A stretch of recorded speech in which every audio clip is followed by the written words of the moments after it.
how to use blue light card. So if you want to use blue light card, then what you need to do is first you need to just open up your blue light card on your browser.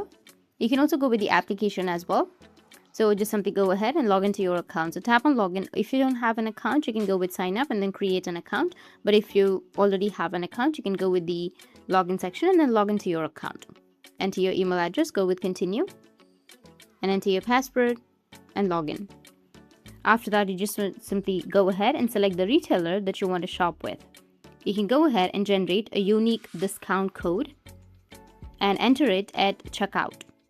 When purchasing online or in store, and likewise in store, you can simply use your physical or your digital blue light card to the staff to receive discount. Now, depending on the retailer, you might need to link your card to their app for additional verification as well, and make sure that you've already verified. After that, you need to access the website or the browser, just select the retailer, and then you could generate the discount code if needed, or else redeem in store. And that's it. That's how you can use your blue light card. And if you have any questions, feel free to comment below. Thanks for watching.